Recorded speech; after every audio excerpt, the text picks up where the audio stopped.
time is now 8 o'clock.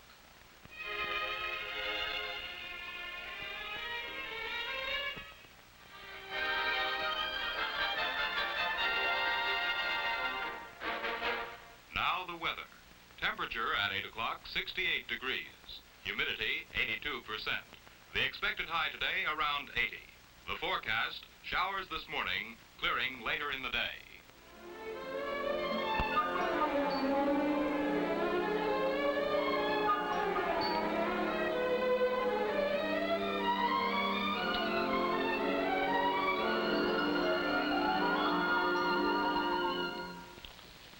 That's radio for you, close to every member of the family.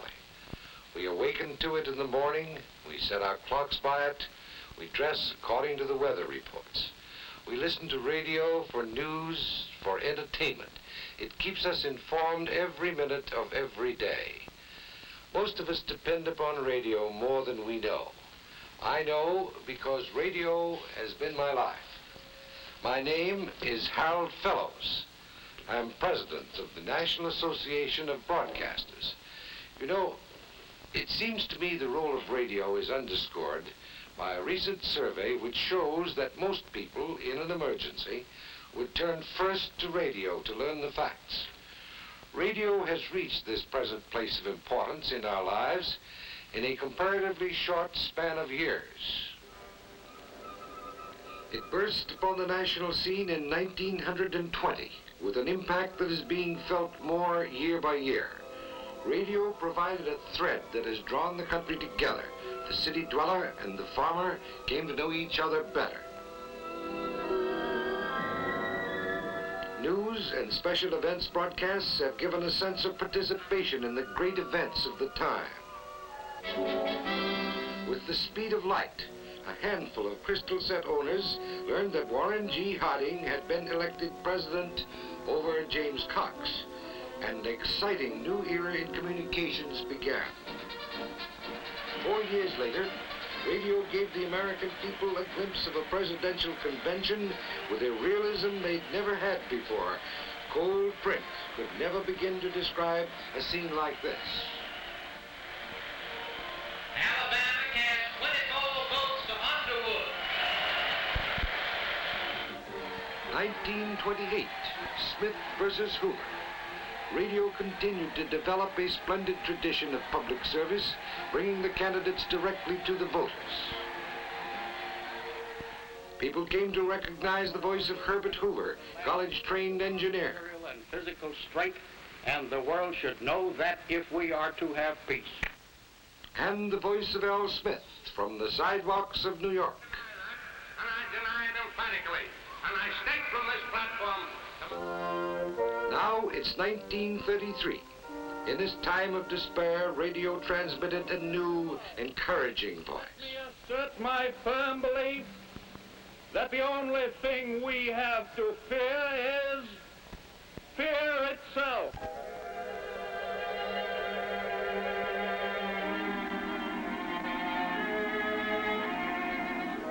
Throughout the trying days of the Depression, radio brought the heartening voice of the president to the people.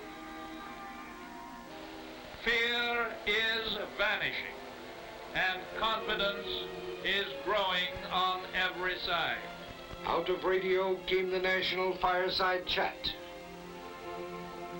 Radio gathered one of the largest audiences in history when Edward VIII abdicated. Without the help and support of the women I love. Radio brought people closer to great and sometimes tragic events. Radio reporter Herb Morrison was describing the graceful arrival of the Zeppelin Hindenburg at Lakehurst, New Jersey, when suddenly... Get it started. It's crashing, and it's crashing. It's crashing terrible. Oh, my, get out of the way, please. It's bursting. 4 years later, radio reporter John Daly made this shocking announcement.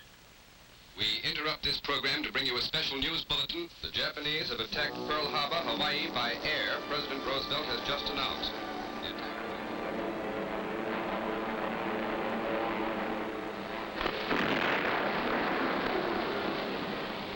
December 7th, 1941,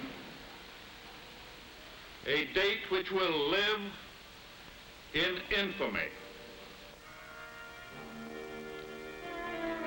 During the war, radio rose to new heights, proved it was indispensable, with its reports from the battlefronts.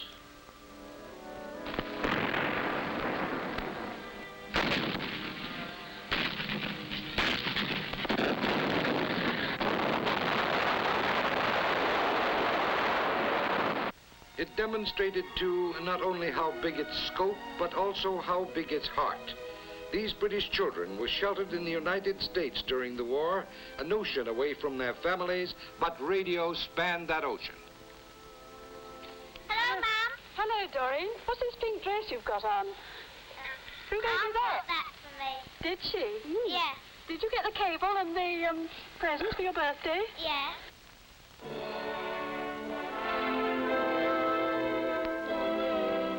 After World War II came Cold War. The free countries looked to the United States for leadership, and it became more vital for the American people to be informed of happenings all over the world. Radio responded to the challenge by increasing its news coverage.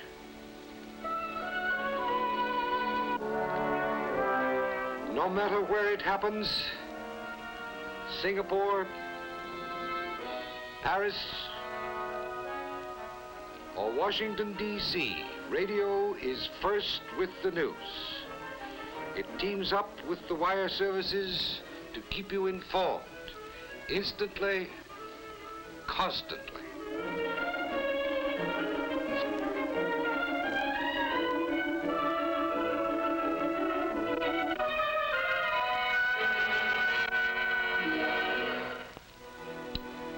And with the election of Dwight D. Eisenhower, a new dimension was added to radio's record of public service. President Eisenhower was the first to permit his news conferences to be broadcast. Thus, radio became vital to America. It has tuned us into the world and national news.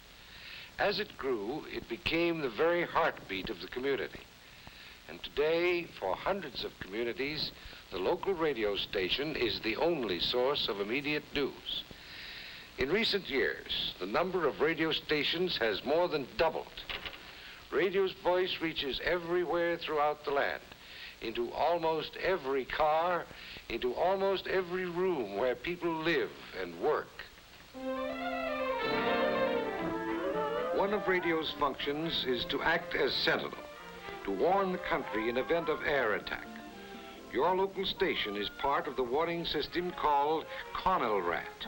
Here's how it works.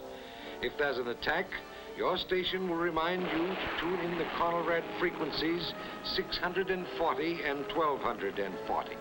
On those frequencies, authorities will broadcast instructions as to what to do.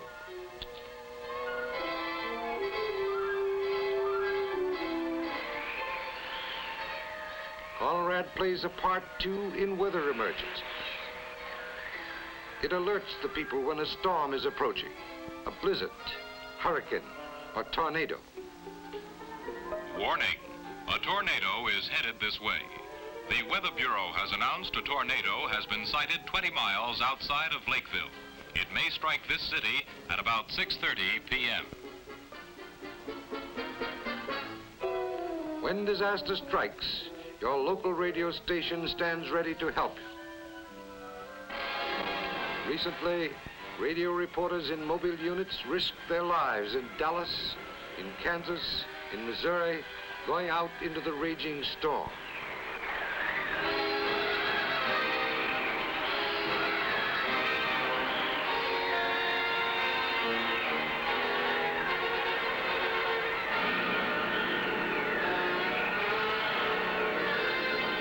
They reported practically every twist and turn of the tornado.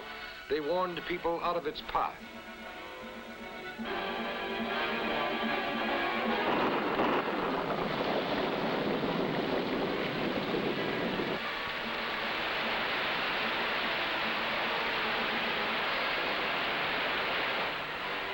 During the floods of California, Oregon, and Connecticut, radio stations turned over their facilities for search and rescue work.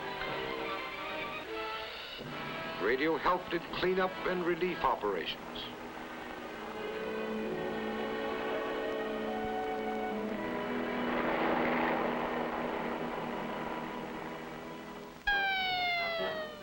Fire downtown. Radio is on hand with its mobile unit.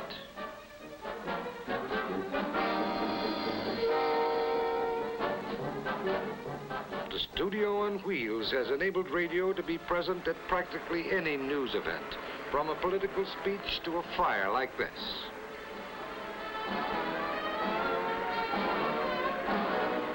The radio reporter broadcasts right from the scene, giving his listeners an on-the-spot account of the fire, the fight to keep it from spreading, the injuries, the damage.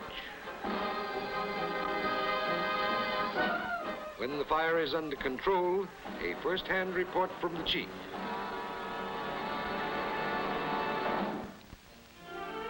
From a fire to a chat with some interesting neighbors. With its speed and flexibility, radio has become an integral part of the community, which means being active in it. Your local radio station, for instance, works with the police to help locate missing persons, to reunite separated families. But radio is more than just a reporter. It's a participant in community life. It often sparks civic improvements, such as slum clearance projects.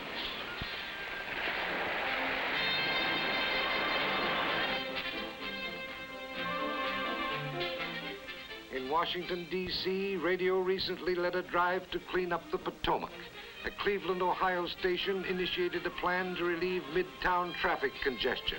In New Haven, Connecticut, a local station was responsible for getting a ramshackle school rebuilt. In many communities, radio points the way. We all know the importance of education.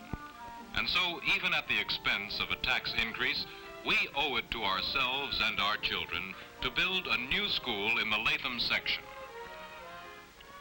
Fight against cancer, Red Cross drive, somebody dying and a rare blood is needed, radio to the rescue. This is an urgent appeal for type AB negative blood. We've come to take for granted countless other services performed by radio, like broadcasting traffic bulletins. But we'd be lost without them. Reporters in helicopters get a bird's eye view of traffic conditions and relay them to the crawling motorist.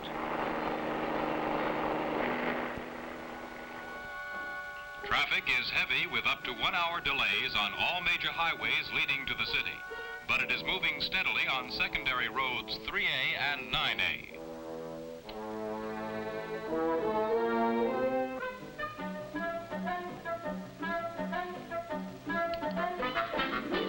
Out of the tangle, into the clear.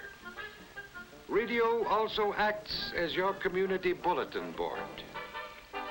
This is your KNAB Community Bulletin Board. The Madison Junior High monthly PTA meeting is scheduled for 7:30 tomorrow night. On Saturday, the Lions Club holds its annual picnic at 7 Mile Run. Saturday night, a social at the First Methodist Church on Elm Street. And here's an item worth noting, the annual Fireman's Fair. It begins tonight and runs through Sunday. It's being held in the empty lot just across from the old firehouse. Fire Chief Wilkins announces a number of valuable prizes, including a new car, to holders of the lucky numbers, a chance for fun, and a chance to help a good cause. Radio helps Mother by advertising the best buys in town. Today's Best Buy at the Carnet Food Market. Tender chuck roast at 33 cents a pound. At Allen's Shoe Emporium, a gigantic sale on children's shoes. And here's one more special for today. Radio helps her shop thriftily by keeping her informed of sales. All through the day and every day, your radio is ready to serve you. Wherever you travel, radio is doing its job. It's everywhere. On the farm, in the office, in the barber shop.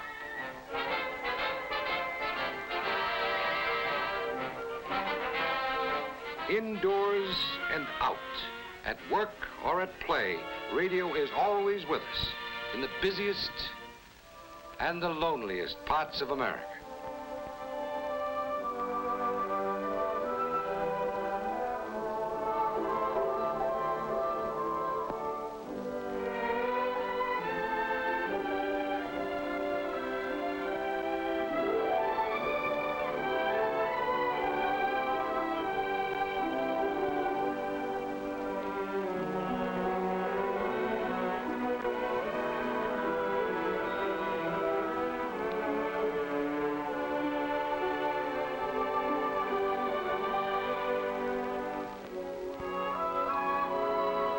That's the story of radio service.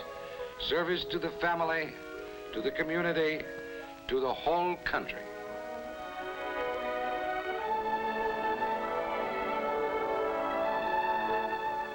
From its very birth, radio has been a public servant. It will continue its dedicated service throughout the years to come.